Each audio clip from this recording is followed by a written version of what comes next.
Hey guys, what's going on? Welcome back. Today I got a KLH Model 55 receiver that I found from Goodwill that it works a little bit.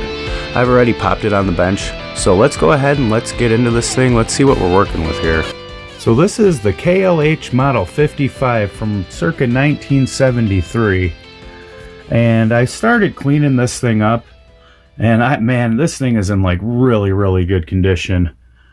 It kind of really makes me want to fully restore this. I stole these two black knobs. The only really thing so far, other than none of the lamps work. I did plug it in at Goodwill, and that's why I said it kind of works. Obviously, I didn't hook up any speakers or anything like that. But the more I clean it up, the more I want to really make this thing look better. I'd like to be able to find some replacement knobs. I don't know if that's going to be in the cards at all.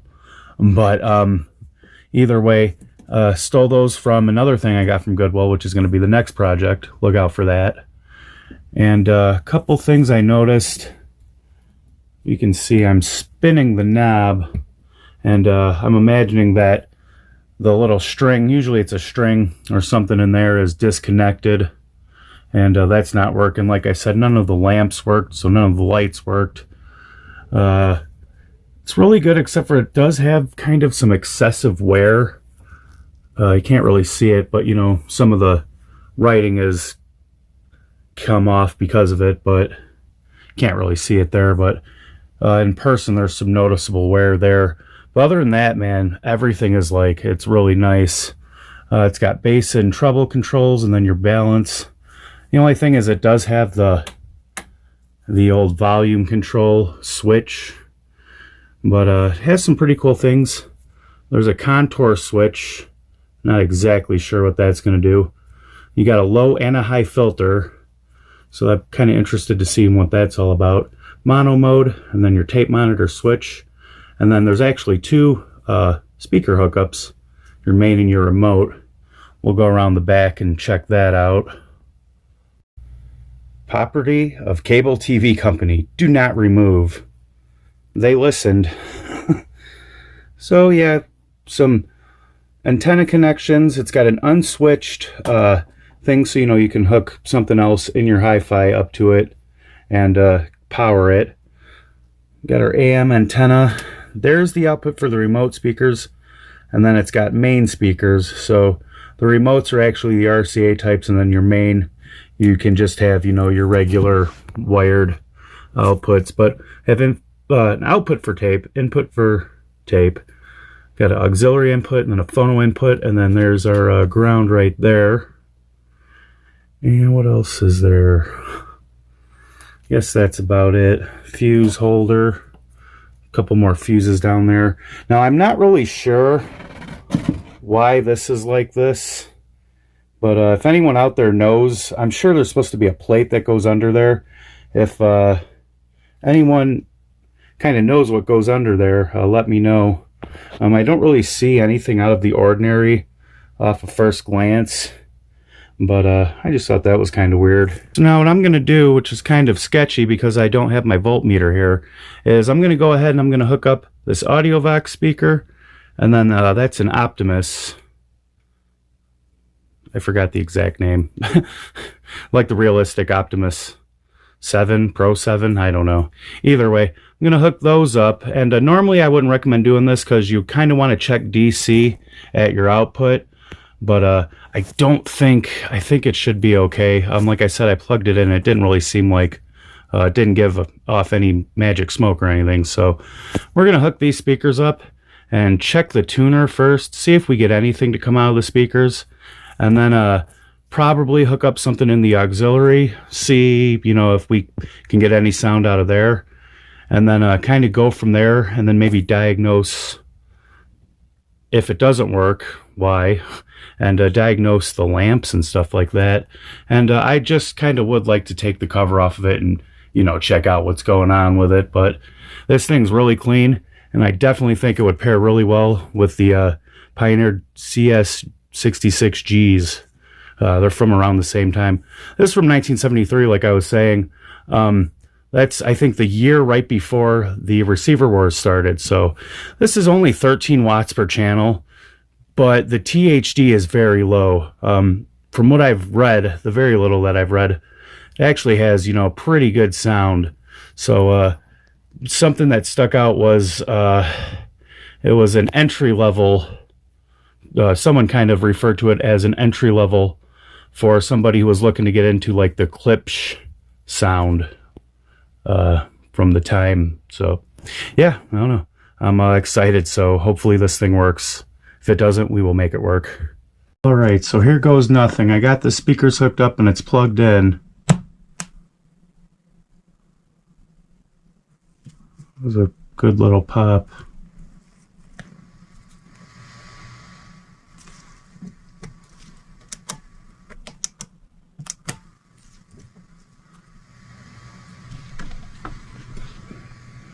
Okay, so I can only hear anything out of the left speaker. Oh, looks like it's going to be down to the balance pot. I don't know if I have any alcohol or anything to spray that out with. Let me go check real quick. Okay, first thing, I had it on phono. So now we are getting something out of the left. Let's see if we can.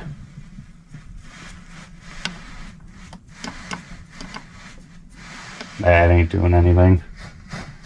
Maybe it's just in the volume. Nope.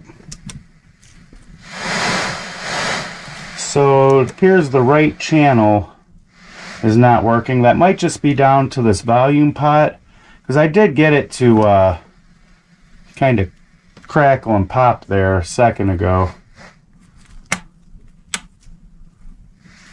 Yeah, I don't know. Like I said, tuning thing is disconnected.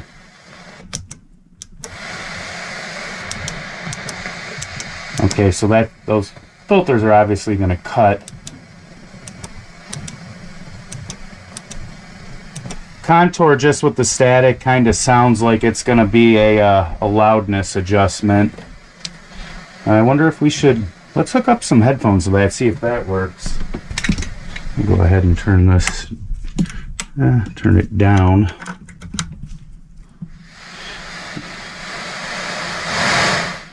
Okay. So I can hear it perfectly out of the left and right channel from the headphones. I really, either it's on the power output, one of the channels is blown, or I really think it's going to be in the balance knob. Yeah, let's go ahead and take this apart and let's try that out. Or should we test just the left channel first? No, we'll do that later. Well, okay, that was easy as pie. Look at the nice shielding. Man, a variable capacitor, don't see those every day. Yeah, definitely looks like 1973. Very, very well made. Built in Japan for America. KLH was an American company at that point. I think KLH is now yet again an American company. And the Model 5 speakers, the new Model 5 speakers, I guess, are even manufactured in the USA, which is rare. So we did figure out that the tuning string, excuse me, is broke. And that's fine. Can't really see it down there, but there's a light bulb in there, a little lamp that has one out. And if you look, there's 4 more, which actually go behind the tuning thing, which are all burnt out as well. I can get replacements for those, that's no problem. Poking around, other than that, everything looks pretty decent, I guess. Only thing is if you look, yeah, down in there, it seems like I'm going to have to take the whole faceplate off to clean the pots. But I think I'm just going to kind of put it, kind of on its face and run some alcohol down there. We're going to just see if that kind of cleans it up at all.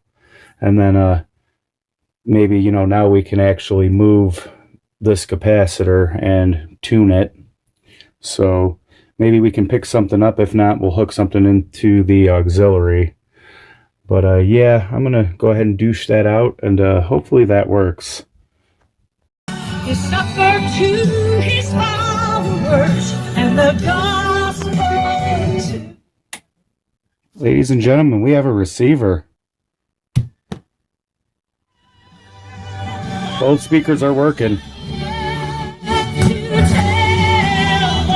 Almost. Just got to get to that and clean that out a little bit better. But yeah, that is very, very good. So far, I mean, it sounded pretty good. So far, it just seems like I'm going to have to try to find these lamps. And you can get a kind of a good look at it. You can see that one's burnt out. But it looks like I need 5 of them. And I think there's the FM stereo. Yeah, there's an FM stereo one as well there. And is that on? No, none of them are on. You can kind of see the needles glowing a little bit for some reason. That might not even be. I think that's just reflecting the light. But yeah, so let me try to clean that up a little bit better. Okay, so the thing with alcohol is it'll burn and you won't even know it's burning until it's burning you because it's invisible. So I went ahead and I took the VU meter lamp out and she's blown. Definitely blown. But let's put this back up. Looks like I'm going to have to take the faceplate off to take this little tub out, which is holding the rest of the lamps. And then those all seem to be the same as this one. I don't know, this one down here seems a little bit different.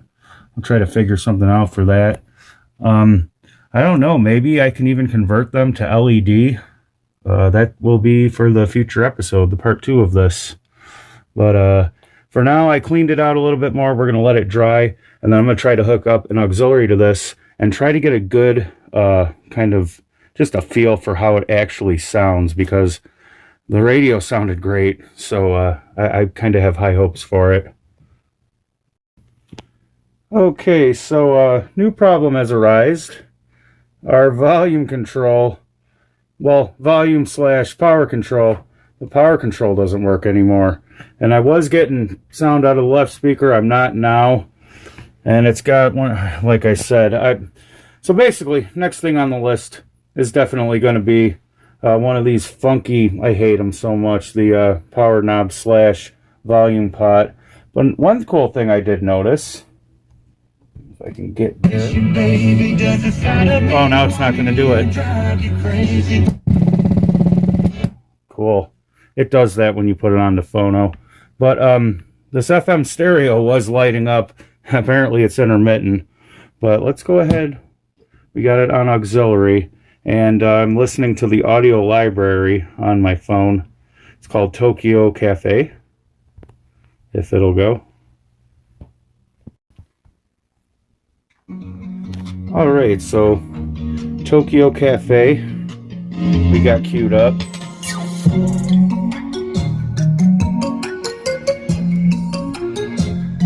Not too bad. I'm not getting anything out of my left channel still. Sounds pretty good though. A little bit too much for that. Don't underestimate 13 watts of clean power, guys. I'm telling you. But yeah, that pot right down there, you can see with the red top on it, we're going to have to change that one out. Actually, I'm going to change all the potentiometers out. And I think this thing's pretty cool and pretty worth it. So, like I said, nothing out of the left channel. Oh, I wish I could play that. We're going to get copyrighted on that. So either ways, I'm pretty sure that works. Looks like we're just going to switch out potentiometers. And then these 4 lamps, which is going to be 5 in total. Where'd it go? Somewhere around here, right here. Going to have to get 5 of those. And then, yeah, call it a day, I think, on this one. I think everything's going to work just fine. All we got to do is change out those horrible switches and potentiometers. And then I think the Pioneer CS66Gs, whatever, I think they will have a pretty good mate. Also, make sure and stick around for the next upcoming video where we're going to do the other thing that I got from Goodwill, which is pretty cool. That's where these knobs came from. Oh, sorry.